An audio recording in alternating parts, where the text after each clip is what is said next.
Guys, mayroon po akong ibabahagi sa inyo regarding po sa rapture. Ito po ay katotohanan. Ang sasabihin ko lang po sa inyo yung pinakita sa akin. May kasama po akong 4 na angel that time. Sinasabi ko po sa inyo katotohanan. May kasama po akong angel that time. Pinakita sa akin kung paano masisira ang mundo.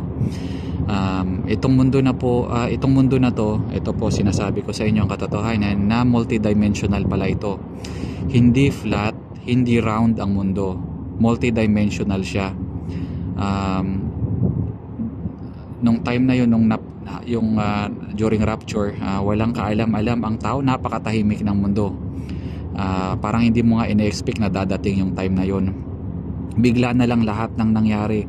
Nagka-crack yung mga lupa, sumasabog mga bulkan, at saka maraming calamities that time. Nasisira siya, bigla na lang lahat, parang tumubo lang bigla at naaagnas po na parang na-i-erase po yung mundo. Doon mo makikita yung iba't ibang dimension at mga buwan, napakaraming buwan. So napakaraming dimension, patong-patong, parang 7 dimension yata sa isang lugar, parang ganun. Tapos ngayon, maraming nagtatawag, nag-iiyakan, tumatawag sa Panginoon, pero huli na po ang lahat. Marami po ang naligtas, marami din pong naiwan. May mga tao na napunta sa lower dimensions, sa lower na langit. May napuntang iba na naman, yung iba naman napunta sa mataas na langit. Dahil hindi pare-parehas ang level ng langit, iba't iba rin ang uri ng klase ng langit, at iba-iba yung nakikita nyo. Yung mga mahilig sa mga material na bagay, yung mahilig sa mundo na to, sa lahat ng mga bagay dito sa mundo, pera, kayamanan, kung ano-ano pa, maiiwan sila sa lower na langit. At saka yung iba na mga puso talaga na puro sa Diyos lang, mapupunta po sila sa higher na langit. Masasabi ko po na magrepent po tayo sa ating mga kasalanan, magsisi po tayo sa ating mga kasalanan, at huwag na po tayong gumawa ng marami pang kasalanan. Maging honest po tayo sa Panginoon at sa ating sarili. Magpakumbaba, magmahal po ng ating kapwa ayon sa sinabi ng Panginoon. Huwag nating saktan ang ating kapwa. At saka parati po tayong humingi ng tawad, kapatawaran sa Panginoon. Patawarin niyo po ang nagkasala sa atin. Patawarin po natin dahil lahat po tayo makasalanan. Ang akala lang natin na perfect tayo, na wala tayong nagagawa, pero sa isip, sa salita, sa kinikilos, lahat po yun ay counted po. May bilang po lahat ng yun. Hindi pwedeng libre sa mundo na to, yun ang masasabi ko.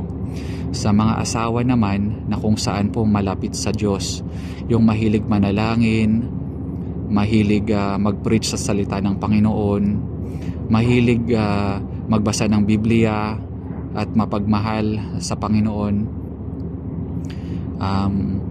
sa mga asawa nila, nawa po ay suportahan nyo sila, sapagkat promise ko po sa inyo, ito po, magiging proud po kayo sa kanila balang araw. Tandaan nyo po itong sinasabi ko, magiging proud po kayo sa kanila balang araw. Kasi dadating ang panahon na sila mismo ang magdadala sa inyo, kahit makasalanan kayo, magdadala sa inyo sa langit. Dahil ikaw at siya ay iisa. Tandaan nyo po to, ang lahat ng mag-asawa ay iisa. Ang asawa mo at ikaw ay iisa. Kaya kung ano ang ginagawa niya, kung maaari mong suportahan niyo po siya, sapagkat siya po ang magdadala sa inyo sa langit. Mabibigyan po tayo muli ng pagkakataon ng Panginoon upang mabuhay at itama po ang ating mga pagkakamali. Yun po ang katotohanan. Promise ko po sa inyo ito. Tunay itong sinasabi ko.